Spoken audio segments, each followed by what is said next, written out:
everyone. I know we have some friends joining us today, but for those of you who don't know me, I am Roberta Mancuso. I have the privilege of being the associate publisher of New England Home Connecticut magazine. I would like to welcome you today to the second session for our To the Trade Only Market Day event, incorporating pattern and garden design. I would first like to thank George Sneed and his team at Wakefield Design Center for our partnership. I would also like to recognize Beth Dempsey and her team from Images and Details for their role in helping us bring nationally and internationally recognized design icons to our regional market. New England Home Connecticut and Wakefield Design Center have co-hosted this event for 8 years, twice a year, at the beautiful, inspiring showroom of Wakefield Design Center in Stamford, Connecticut, where we usually have a full afternoon of sessions, networking, great snacks, close out the day with wine and champagne. Of course, we're not doing that, but adapting to our current environment and with new technology, we have broken up our program into 3 sessions. Last week, we hosted the Marriage of Art and Design with Lori Weitzner, Lisa Hunt, and our own Clinton Smith. The final session will be on May 21st, the life and legacy of Mario Buada, and we hope that you can join us then as well. No great event can go off without sponsor support. So I would like to acknowledge our sponsoring companies: Heidi Hulser Design and Decorative Work, The Linen Shop, Dean Distinctive Design and Cabinetry, L&M Carpets and Rugs, Alina's Decorators Workshop, and Digital Home Systems. Now, typically, all of our sponsors have the opportunity to say a few words during our in-person events, but given our new format, what we decided to do is have 2 sponsors speak per session. So today, first we're going to hear from Heidi Hulser. Heidi? Thanks, Roberta.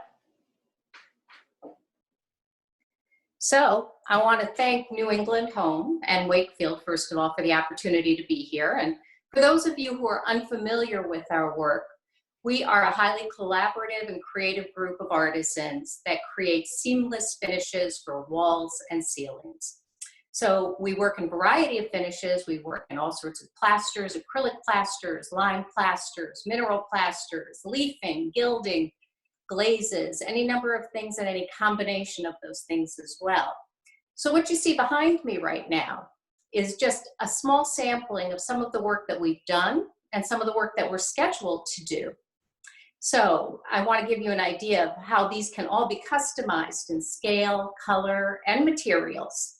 We enjoy collaborating with designers to create a perfect, unique situation for your project. And we can travel nationally. No job is too large or too small. We always finish on our deadlines, and we can handle the job from beginning with the prep to the final finish as well. So if you'd like to see more, please follow us on Instagram at Heidi Hulser Design. And thank you very much. We hope to hear from you soon. Thank you, Heidi. And I do want to acknowledge the fact that we have people from all over New England that are watching this today as well. So now I'd like to turn this over to Liz King of the Linen Shop. Hi. Hello, this is Liz King. Thank you for being here. I want to say thank you to Roberta and to New England Home and to George at Wakefield. We do love being at Wakefield. We miss being there with you today. Some of you know us, and thank you for your business and support. And those of you who don't know us, we are a linen shop at 21 Elm Street, New Canaan, Connecticut. We have a huge selection of linens for bed, bath, and table. One of the things I want to make sure you know about today is the new Matuk Schumacher collaboration. It's a stunning collection of prints that just layer beautifully. For me, really, the star of the show here is the green, and this is pomegranate. This is the revival of an archive print. For me, it's both modern and traditional, which is really our point of view here at the Linen Shop. And for this, and like everything else we bring in, we curate a collection of home accessories and pillows. And if you take a look behind me, you can see some of our greens, some of the things we did in a pink coral story. We have lots of blues. We actually have a whole department for blues. So if you're looking for blues, you'll never be disappointed. We do custom monogramming and embroidery. We can stitch in about 600 colors, so there's no problem for us to match anything you have. We do a ton of custom work. You'll find we're a great resource for you for installations and photo shoots. We always have a ton of grows in stock. We have waste baskets galore. I particularly love working on powder rooms. This is the Clarence House draft tiger that I stitched to go on top of a wallpaper. So if you have something you're working on, we'd love to get creative with you. We have a liberal approval policy. We try to make it as easy as we can. I hope you're with us on Instagram at the Linen Shop CT, where we are constantly sharing our favorites, new collections, and lots of vignettes. Likewise, I'm trying to load a lot of content on our website. You'll find a tab called The Looks We Love, where you'll see more vignettes of how we're combining our beautiful home accessories with our linens. And that really is the best part of our in-store experience. And we're trying very hard to create that for you virtually.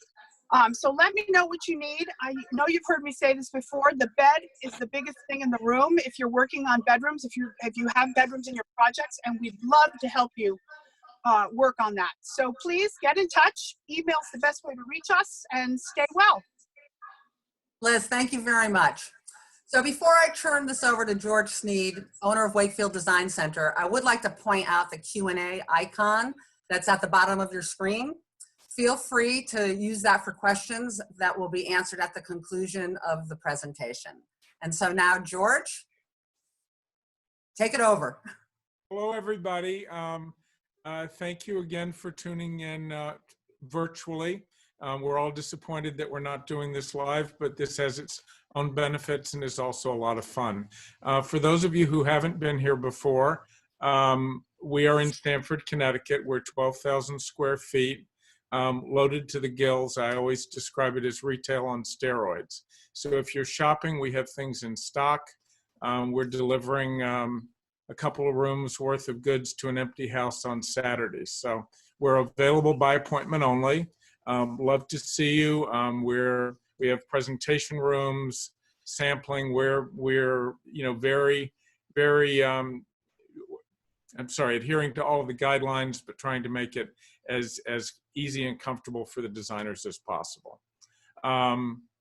We're really excited about this new format and about our lineup today. I'd like to thank Roberta and Kathy, New England Home, obviously one of our main partners in the industry, and all of the sponsors. Several of you have been sponsors for years, several of you are new. We love the collaboration. I would like to introduce Carl Dellatore. He began his career as a textile designer and has worked extensively in magazines as well as in textile design. He currently works as a content marketing consultant and social media strategist within New York's design community. He's the author of several books: the Fabric Style book, Interior Design Masterclass, On Style, and his new book, Garden Design Masterclass, we're going to be discussing today. So I'll turn this over now to Carl, and we're looking forward to the presentation. Thank you so much, George. It's a pleasure to be here today. So as George just mentioned, I have a new book that's just come out called Garden Design Masterclass. It's an extension of this masterclass series of books I'm doing, where I ask 100 renowned design professionals to write about one subject within the discipline. And for this book, it's garden design discipline. We're joined today by two of the designers who are included in the book. One, Kathryn Herman, who's an award-winning landscape designer whose strong horticultural background and intense interest in architecture, as well as extensive travel, has informed her design work on various residential and commercial landscape projects throughout the United States and around the world. Also today, we're joined by Janice Parker, who's a landscape architect who's established a reputation for conceiving, planning, and installing thoughtful landscapes, and is dedicated to excellent design, full documentation, and project coordination. She's also located in Connecticut and has done work along the Sound, New York City, and in the Hamptons. So welcome, Janice and Kathryn. I have a cover of the book. What we're doing today is in these conversations we have, we pick one essay from the book that's written by another designer and then dissect it in a little bit of a conversation. And so Todd Longstaffe Gowan, who's located in the UK, wrote a very informative and thought-provoking essay about pattern in the garden. And so to begin our conversation, I'm going to switch to, this is a garden that's been designed by Todd Longstaffe Gowan, and it's located outside London. In his opening paragraph on the idea of pattern, Todd remarks that the recognition of pattern allows us to make sense of what we see and to predict what actions we might take. So I wondered, Kathryn and Janice, could you weigh in on your thoughts about how a pattern in the garden is really a call to action? Kathryn? Want me to start? You know, I'm really glad that you picked this particular chapter, you know, for Janice and I to react against. I think it makes a lot of sense.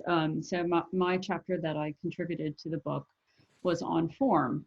And I think that pattern is, well, I should say that form are those objects in a garden that make up a pattern.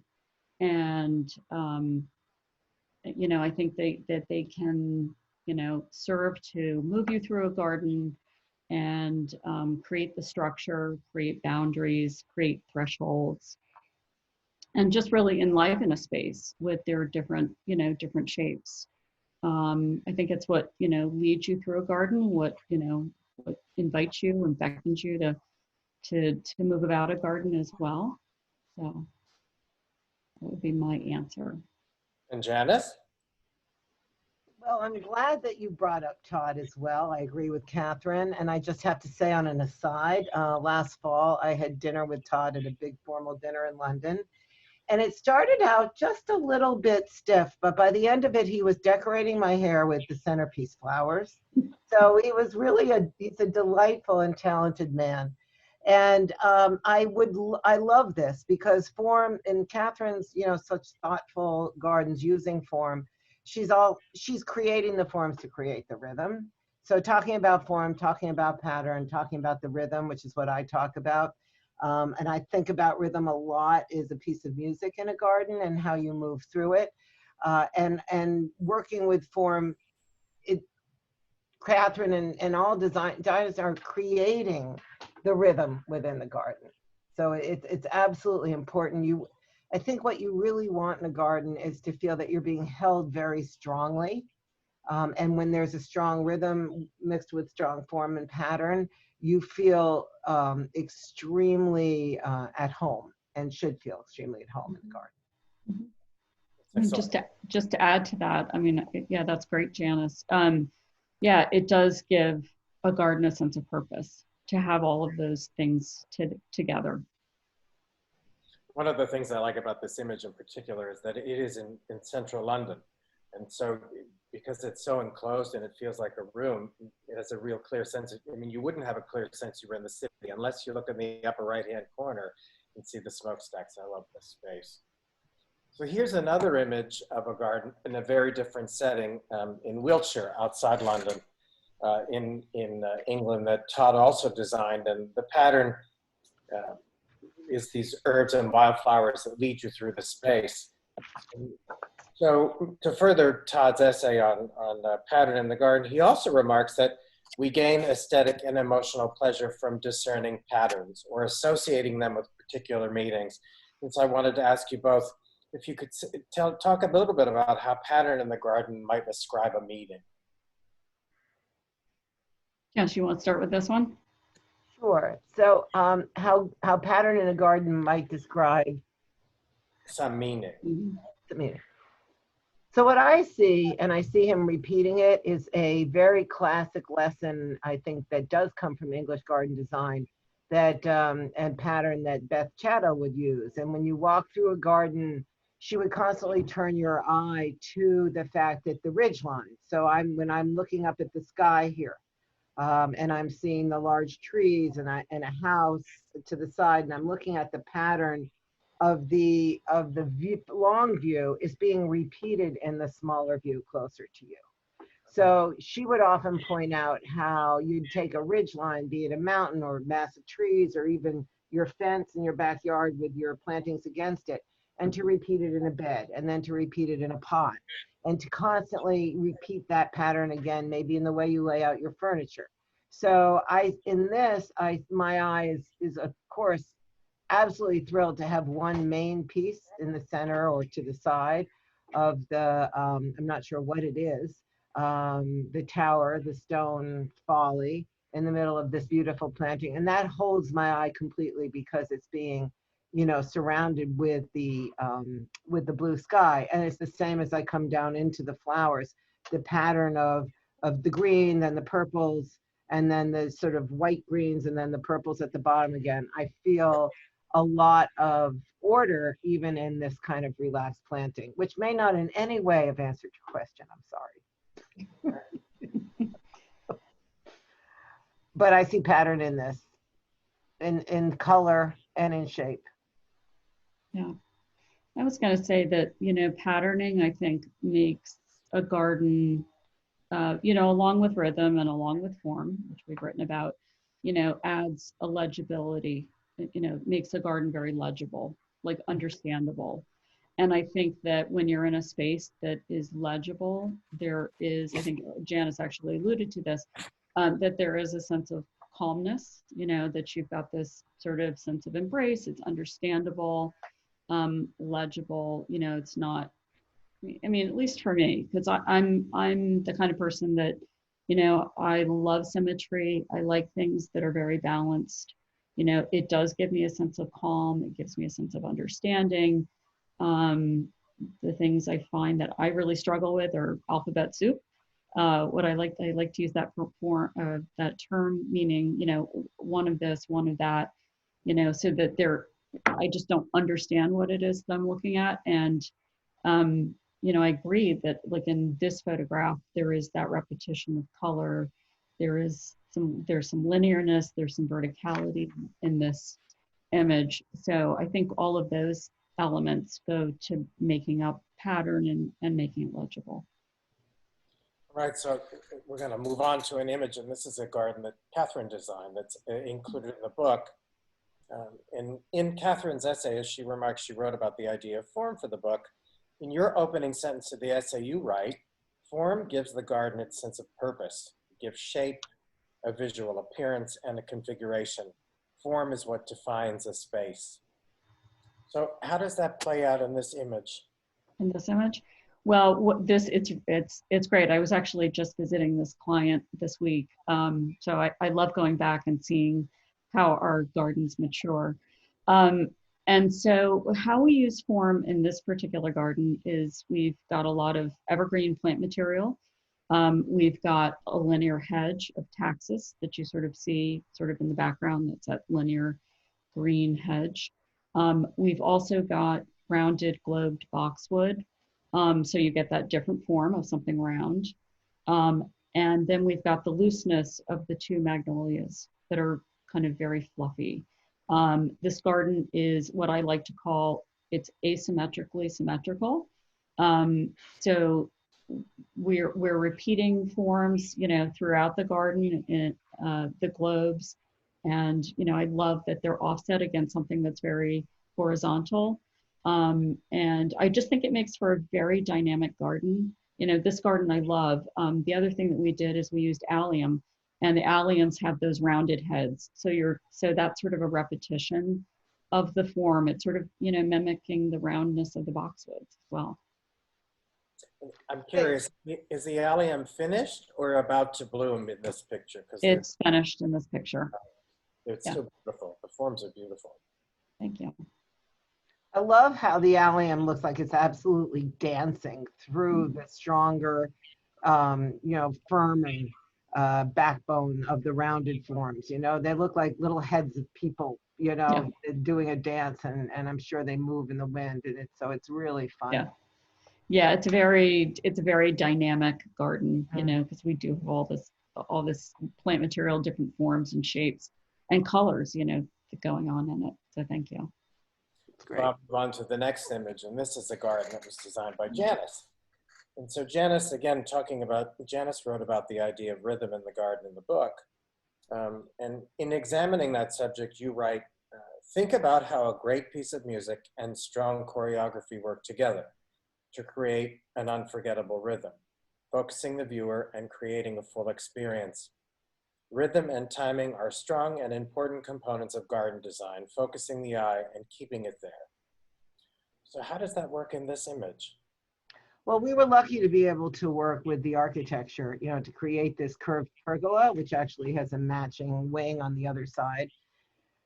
So you're going to walk through these repeating forms, and they do obviously we've got the 4 types of rhythm that I talked about, and repetition. So the form keeps repeating. The uprights, the slatted horizontals on the pergola keep repeating. The red roses keep repeating. And they also alternate.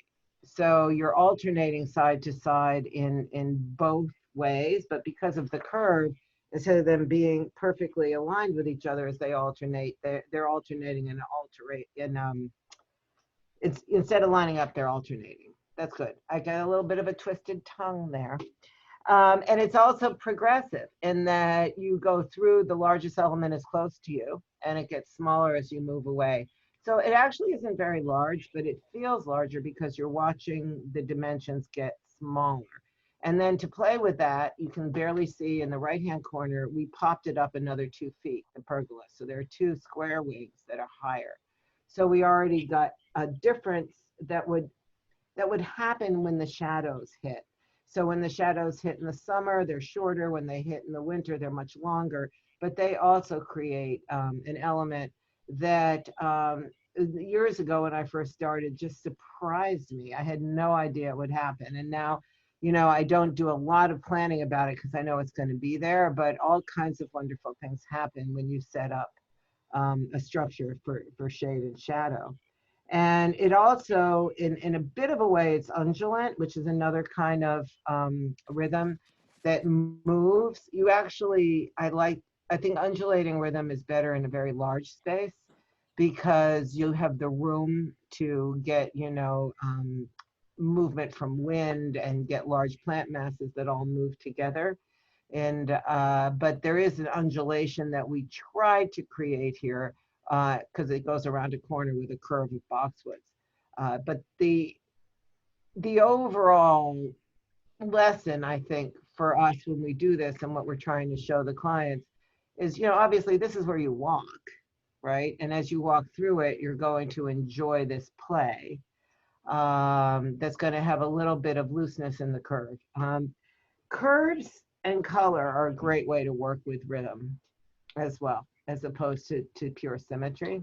And I think that the plants will always soften any geometry that you use in a garden. So your geometry should be pretty strong and exact because once the plants grow in, as you can see here, it gets softened and hidden. So they do mess it up. It's like messing up you've just done your hair and you sort of mess it up a little bit. But it's the best part. Yeah, that is. What I like about this is just like how it's curving. So there's this sense of mystery a little bit, right? You almost want to follow that path and, you know, see where it takes you. You can't quite see where you're going. So Certainly draws your eye in. And I was curious about how the plant materials are the same on either side of the path, but they're not mirrored. So Right. that the roses aren't, and so there's an alternation that's rhythmic as you travel down that pathway. Exactly. So I like to take a module that's maybe 6 or 8 or 10 feet long, depending on the size of the garden, that has its own form and color, and then repeat that over and over again. It's sort of a Beth Shadow thing, so that the actual flower border is constantly in a rhythm as well, in a repetitive rhythm. And then if I can get very clever, which I can't always, but if I can get very clever, then I could also run color through seasonally. Right. All right, so let's move on to the next image. This one is from my friend Billy Cohen. It's a garden on sound that's included in the book. But I want to turn back to Todd Gowan for a moment and talk about the idea that he says that sometimes he establishes harmonious rhythms, but also sometimes he likes to disrupt with a disorienting view. So I wondered what some of the ways you both use patterns to create harmony and then maybe patterns to create sort of converse. So we just talked about that pathway So created pattern there that was harmonious. Is there another reason why you would create a pattern that isn't harmonious? To jar the eye?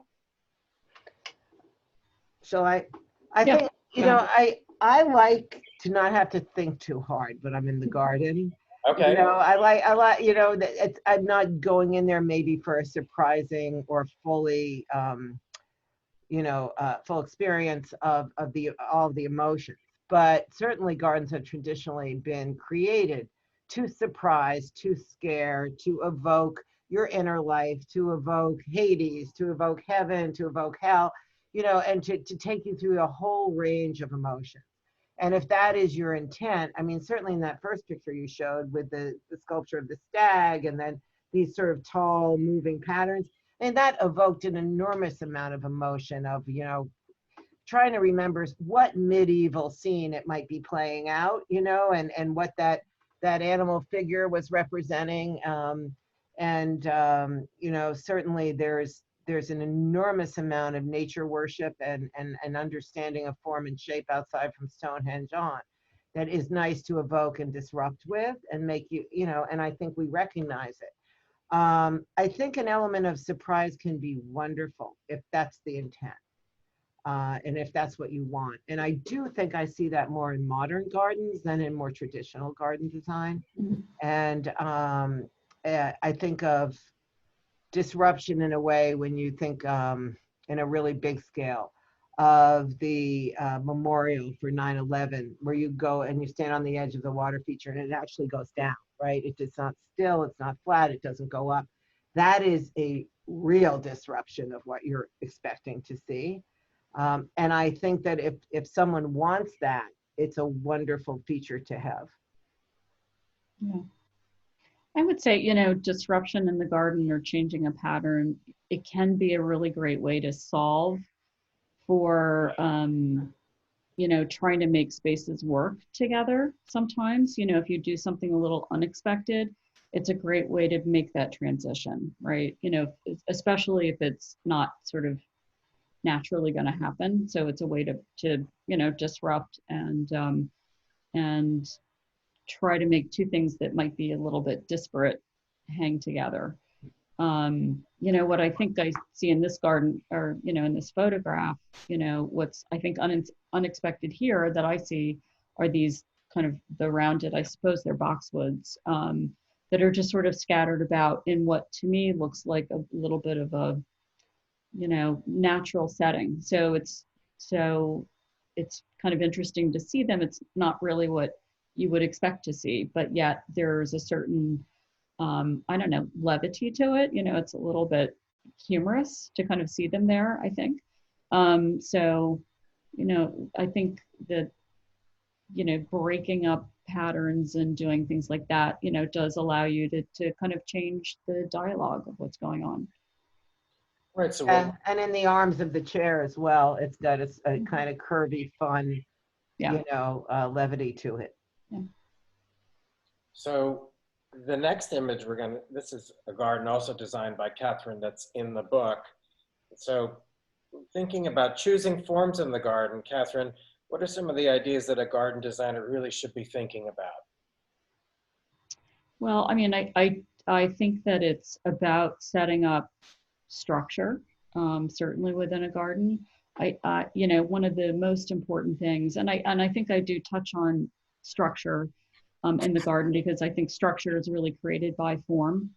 So setting up structure in a garden, because that, you know, a lot of what we do is about creating outdoor garden rooms, right? You know, giving the sense of enclosure. You know, it's just a fact that when you take a garden and you break it up into smaller spaces, it will actually feel much, much bigger than if you just have a garden that's just sort of wide open that's not broken. It gives you more places to explore. It just, you know, makes it more interesting. You've got more sort of moments in the garden. And, you know, I just think that's the most important thing. You know, the other thing that is very, very important is the relationship from the exterior to the interior of the house. and how those live, together, how they marry together, and how they interact together. So, That's how you use form in this picture.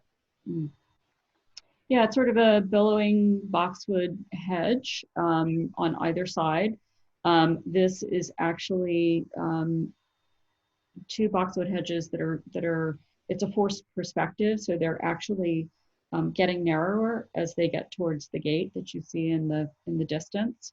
And it was a little bit of a visual trick because on this particular property, there was not really a lot of depth. So we wanted to give that illusion of depth. And we did that by making it be a forced perspective to that gate. So this is actually on axes with the sort of the main doors at the back of the house, which come through to the front door, the front of the house, which goes to a gate, which goes out to a road. So it's on this incredibly long axis that goes through the property. Beautiful. Yeah, it's beautiful. Is there a pool beyond that gate? There is. Yeah, beyond the gate is a pool. And then beyond that, it terminates with a piece of artwork. So when is our lunch there? Post-pandemic. Yeah, Exactly. good answer. So we're gonna move on to, this is a garden designed by Janice that's also included in the book, along with her essay on rhythm. And so Kathryn, turning back to you for a moment, Janice, excuse me. In examining the subject of rhythm, no, excuse me, I'm on the wrong page. Sorry. You're good. Oh yeah.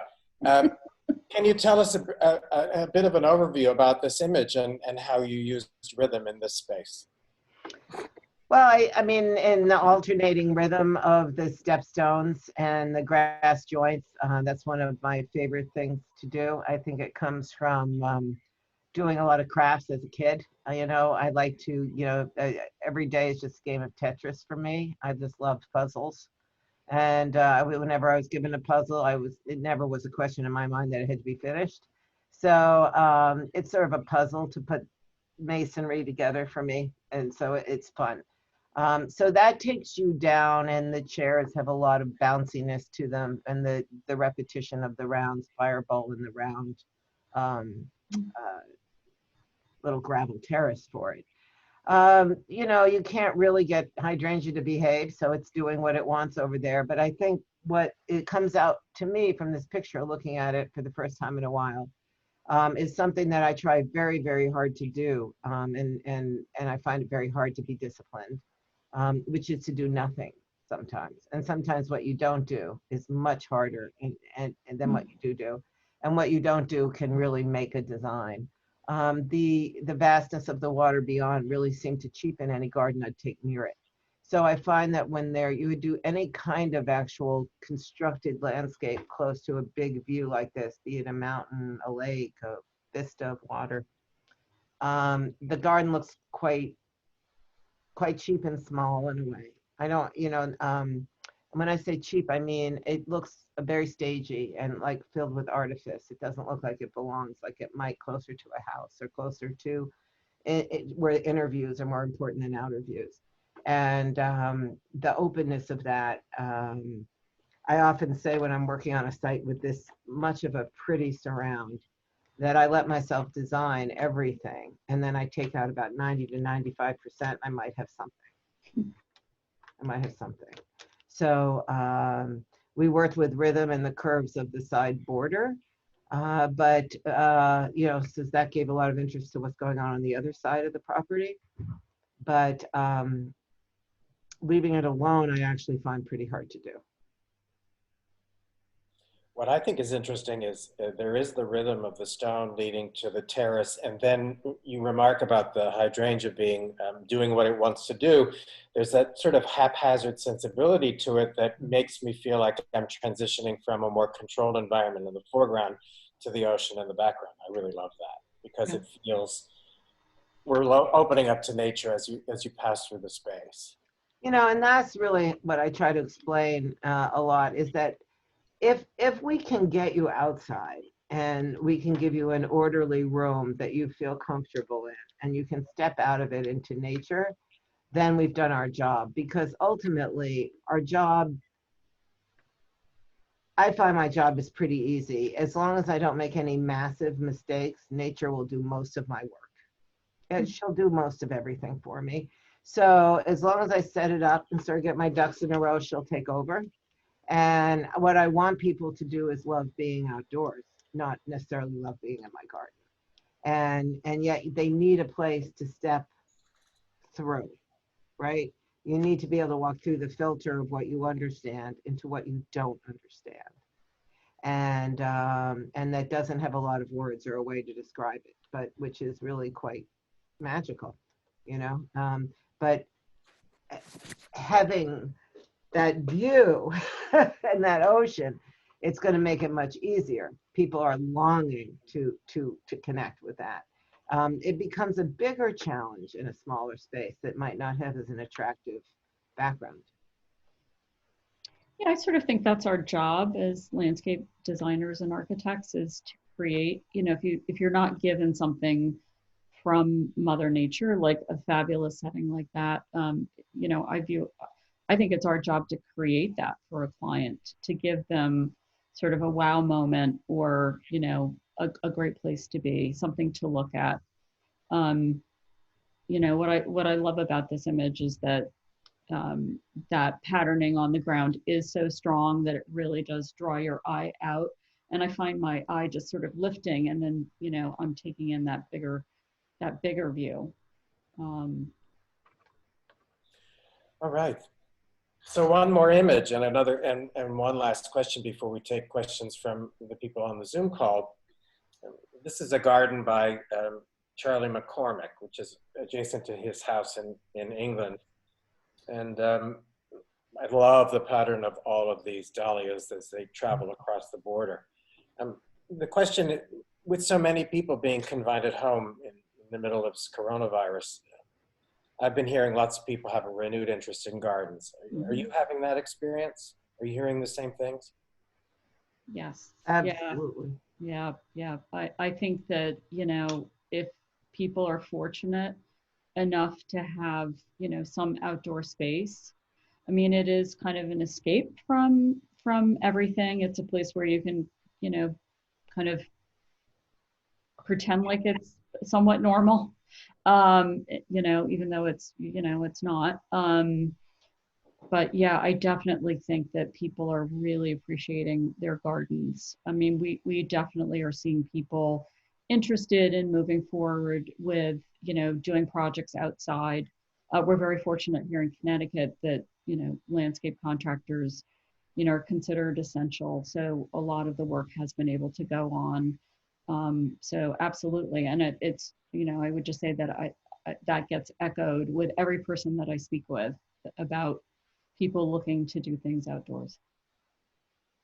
I couldn't agree more. And where New York City and New York State has been shut down, and we have a lot of clients, old and new, in those areas, especially in the city. A lot of weekends I've been spending FaceTiming to help people figure out how to plant themselves who have never planted, and trying to involve their grown children, even, who are home from college or just sequestering with them because they've lost their jobs. And they're out there, actually, career people saying to me, "Oh my God, I have found my purpose in life," you know? And these are people who have never gotten their hands dirty. And it's really, it's really charming in so many ways. And community gardens that we work with in the city have been slowly opening. The social distancing part has been hard to figure out, but by scheduling A and B and C days, they are open and people are able to get into them and start their vegetables and get their things going. And I think that it's all the more meaningful,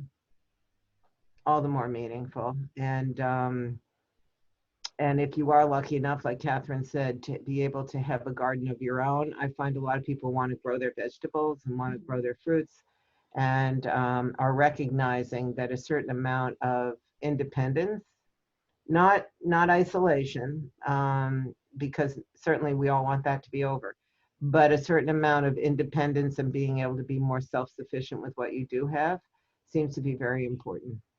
So interesting you bring that up, because right across from me at my window ledge are 40 tomato plants and a dozen basil plants that I started about 3 weeks ago. Uh-huh. Because I'm having this idea that, geez, I better get in the backyard and do something. Yeah. I'm lucky to be in Providence, Rhode Island, and we have a backyard, which sort of is planted, but you know, I need to feel a connection to outdoors, and my fingernails are clean today, but perhaps they won't be later. Anyway, so, you know, thank you so much, both of you, for joining me today. I'm going to switch to the cover of the book, and then if I'm not mistaken, we have some questions from the audience.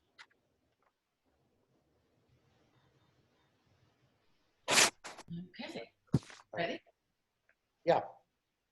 Okay, here's the first question that we had received. This is, what are your favorite materials to work with at this time? And I think both you can answer this, Janice and Kathryn. Do you want to go first, Janice? Sure. You know, there are a lot of more materials that seem a little less expensive and more modern that we're working with, like Corten steel and gravel instead of hardscaping. And I think that a lot of this is coming because of stronger regulations for how we're dealing with stormwater and groundwater. So we constantly want things to be permeable and not have a lot of concrete and a lot of steel in the ground. And it makes it less expensive to do these things, and they're more user friendly. So we're doing a lot of that, gravel paving instead of stone on top of concrete pads, edging out of less materials that need less footing, less impact to the ground. And I think anything that has a bit of a clean and sort of chic look to it is very popular, sort of going along with a lot of the taste in interior design. Okay. Kathryn? Yeah, materials that I like, you know, tend to be things that are a little different. We've been using a lot of decomposed granite. That can be a very soft material for paving, for pathways, or maybe even like a little terrace. You know, have to be careful about where you use it, certainly, but you know, there is a certain softness to it as opposed to bluestone. We certainly do hear quite often from people that, you know, bluestone can be kind of hot underfoot. But you know, it does sort of, bluestone does fit the vernacular here in the Northeast. So I do think that there is a certain validity to it. We also do a lot with reclaimed granite for paving. That can be really beautiful. It comes in, it's got this just very beautiful patina, and you know, sort of like how you lay it, you know, in patterns on the ground, you know, can be limitless. You can get them in planks, and it can be done sort of in a herringbone pattern. So it can be really elegant and beautiful, but yet casual because it's kind of got that sense of age to it. I mean, the other thing I have to say goes without saying is plant material. Love working with plant material. And I think we're trying to be a lot more inventive with, you know, combination of plants, especially perennials, and how we set up perennial gardens for clients. So. Oh, that's great. Let's see, what else do I have that came in here? In an outdoor living space, as both of you, you know, talked a little bit about, someone would like to know, when does furniture come into play? I'll start with that. I would tell you from the get-go, from the second that we're doing a schematic design, we are thinking about how it's going to be furnished. You know, just as part of what we do, we actually do or can supply outdoor furniture for clients. But it's so important to go ahead and think about the furniture because it's for space planning. So it's a way to also test that what you're designing is going to actually function in a way that you intend it to, and that it's going to accommodate, you know, the number of people that you hope that it will. And so it's very important. I couldn't agree more. And sometimes it's very hard to get people to understand how they're going to use the space or furnish it, even though it's so easy for them I mean, they may get an interior designer, but it's still easy for them to understand what a living room holds, what a dining room holds, what they want in their kitchen. But when you start talking about outdoor spaces, they can be very unsure of what they want and where they're going to sit and where they're going to move. And we obviously don't want to create more terrace than they're going to actually furnish because it can be bleak. So I usually ask people to start with a really, really good table and put it somewhere where they're going to enjoy looking at it. Because I mean, there's thousands of chairs, but good tables are hard to find. Okay, which sort of leads to the next question, which is a little bit more, I think, about process. Sort of, are you typically hired in the beginning of the process along with the architect and the builder and the designer on new construction jobs? Do you all sort of come together so it's all integrated? How does that typically tend to work? Well, that's ideal. That's ideal. It's a long process and a lot of planning, but it's an ideal way to get a great team project all the way through. There's nothing harder than going into an old existing landscape that needs to be renovated and redone. There are just, especially if the client has lived there a long time, there are just so many complications there. You can end up with something very beautiful, but it's extremely complicated. A new process, it has very few restrictions, except regulatory, right? You can do anything, which is great. It's a clean slate. Kathryn, do you have anything to add? No, I would absolutely 100% agree. It is really great to be brought on early. I would say that, people, the professionals that get brought onto a project, you're giving them the opportunity to dialogue with one another and come up with the best solutions. We've been working on a project up in Litchfield County, and we've been working really closely with the architect to actually site the house. And, the architect had one idea and we had another, and we've done this back and forth, and the house site has changed, I think 3 times. But I think it's for the best. I mean, I think when you go to make an investment like that it is really important to, get everybody involved, make sure that everybody has a say and a place at the table. And, that way, that's how you just ensure that you're getting the best possible sort of outcome. Okay, thank you. Let's see, what do I have here? What are some current trends that you're seeing in residential landscape architecture today? Let me start. We've seen, I think a lot of clients like living outdoors. We have a pretty short season here. So, we've definitely been doing a lot of outdoor fire features. Not fireplaces, but fire features. And, that's been great.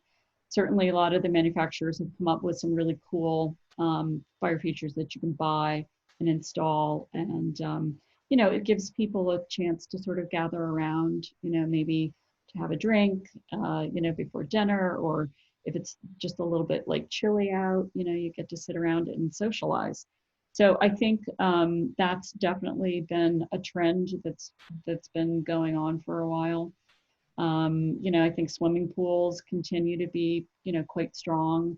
I think now, especially with people being at home more, I think there's definitely a renewed interest in, trying to keep your, your outdoor, living at your home. So. Janice? No, I agree. I mean, we touched on the fact that certainly pandemic-wise, we're being asked to help with a lot of vegetable gardens, outdoor cooking, outdoor kitchens. Absolutely, people want to get outside. And one of the key phrases we keep hearing from everyone, and I think it's really part of the change that the Highline brought into our focus, is meadows. And meadows are challenging and not for everybody, because of course they want a meadow, but nobody wants ticks. So it is a challenge, but can be handled pretty well. I'm actually putting one in for myself, so I'll let you know how that goes. Okay. I really think that the disruption for an existing landscape to add lighting, though many landscapes need it, is very difficult. So we use a lot of these beautiful, there's so many rechargeable lights available now, LED rechargeables that can look like lamps, they can look like candles. You can even just go to Bed Bath & Beyond if it was open, and you could get the battery operated candles that are actually absolutely charming outside and inexpensive. And adding light in an easy, simple way without having to dig up your entire garden and getting light where you want it really can add a lot of atmosphere. I find I love the outdoors at night because I don't have the need to pull all the brown leaves off or weed anything. Just the overall structure looks gorgeous. The light is flickering, and the atmosphere, you know, is wonderful. But often people just don't have enough light, or they have security light. So I would really think these rechargeables are very helpful to get people outdoors. That's a great tip. Thank you. Last question. What advice do you have for young, aspiring landscape architects looking to work their way up? Janice, you want to start? Or you want me to? I have 3 words: train, train, train. Training, training, training. You know, there is, Martha Graham used to say, right, that it took 12 years to make a dancer. And I think that it's absolutely true that you can fall madly in love with something and want to do it. And you're obsessed. And that, I think, is a journey that is close to 12 years. As you fall in love with it, you start to understand how you'll do it. And then you hopefully fall in love with how you do it. And then I think you've got another 12 years to actually master that. So when I say that to younger people who come in and intern, they're crestfallen because they've done 4 years of college. What more do you want of them, right? But the thing is that it's the, you know, not to sound prosaic, but it's the journey. It's the journey that counts. It's just the journey that counts. It's just a series of progressing, never getting there. And an understanding that you stay completely with an open mind. And you know, I spent all my free time in nurseries and all my free time in gardens. And certainly there are people who don't and become outstanding professionals, you know. So there are so many facets to landscape architecture that you can be in, and so many really purposeful, meaningful ways to help others, as well as just, you know, to not just, but as well as design. There are incredible governmental and municipal positions where people can really affect change. And I see that in so many young landscape architects. They want to design, but they really want to create a better future for themselves and others. And that's very encouraging. And also, women are the largest group by gender graduating landscape architecture school now. And I also find that interesting and encouraging. Okay. Yeah, I would just add to that. I don't think, well, I like what you said about, you know, that there are so many facets to it. You know, be it plant material, be it hardscape, just design in general. I mean, I think it's really important to be a sponge and to want to learn and be interested in a lot of the different facets. You know, I think that's how to be somebody who's really well-rounded. And I think if you've got that well-rounded, you know, training, that is just simply going to make you a better designer. You know, it's interesting because I think people who come out of landscape architectural programs sometimes don't really get the training in plant material that we would wish for. And so, you know, I love it when people, you know, take an interest and go to a nursery to see, you know, how plants perform, or maybe they have a garden of their own, you know, so they can experiment, because there's kind of no better way, certainly, to learn about plants than having your own garden. But, you know, I'd say, you know, working for different people, seeing how different firms operate, also is, you know, would be very valid. Okay. I had a farmer tell me once that even though he was an old timer, he'd been farming for 30 years, he had only actually farmed 30 times. Because you only have one season to figure it out, right? So when I meet people who say, well, you know, I've been doing this for 10 years, I'm like, you've had 10 springs only. And you don't know how bad it can be. So, it's one of those things, like, Kathryn said, just be open to it, because it is a year-round profession, and you only really get 10 of those in 10 years. Whereas if you're doing something else, you're designing a book, or you're working on a piece of furniture, you might do 40 or 50 in a year. You might do 60, but you're not going to get that many springs. Very interesting. Very good observation. So I think that's the last of the questions. And before I turn it back over to George, just to remind everybody, the Garden Design Masterclass book by Carl Dellatore is for sale. So if anyone is interested in purchasing it, let us know. I know that we have a link, I think, with Elm Street Books, but you can email us and we'd be happy to get the book, and we'll figure out a way when Carl can do a signing in person. Well, and to add to that, we have these Rizzoli book plates. Okay. So if you ended up buying a book and you wanted my signature and you didn't know that you were going to get to an event, you can private message me on Instagram, Carl Dellatore, and I'll send one out in the mail to you. Okay, good. That's great. Good idea. Okay. I'm going to do that right now. Here they are. So I'm going to say bravo. If we had an audience, I'm sure everybody would be clapping. And yeah, that was excellent. That was really excellent. And Kathryn, I want to tell you, I have well over, I don't know, 100 alliums that are just getting ready to bloom right now. They're so gratifying. So great. I love them. I absolutely love them. So I don't know if George is coming back on. I'm back. Okay, I'm back. There you are. I'm back, and I have to say, allium is one of my favorite flowers as well. I just thought the whole presentation was absolutely fascinating, and it's so interesting when you watch and listen to it explained by professionals. Because I know, all designers have an eye, or we hope we do, but we're all good at what we do, and you are obviously so talented at what you all do. I had a house in Maine once and thought I knew what I wanted to do with it. And I hired a landscape architect to come in. They listened very patiently to everything I had to say, and then came back and did an entirely different presentation. And they were 100% right, because they knew what they were doing. And I'm just reminded when I look at these grand vistas, and for those of us in the New York area who are of a certain age, you may remember or know Cole Porter or Moss Hart. Big Broadway personalities. One of them had a huge estate outside of New York and spent a fortune moving trees, doing the Grand Vista landscape. And somebody came and looked at it and said, yeah, that's what God would have done if he had money. So I don't know. That's just my parting anecdote. I thought it was really funny.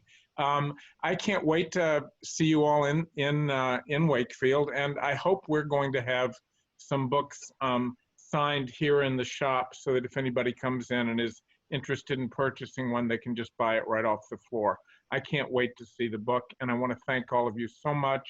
New England Home, Images and Details, all of our sponsors, and hope we see you next week. Thank you. Thank you. Yeah. Thank you. Lots of great comments, by the way. Thank you, everybody, for doing Thank this. you. And thank you, Carl, for making such a beautiful book. Yeah. Thank you, Carl. We Thank know that wasn't easy. So thank you. Thank you. All Enjoy right. your afternoon, everyone. You too. Thanks again. Take care, everyone. Bye. Bye-bye.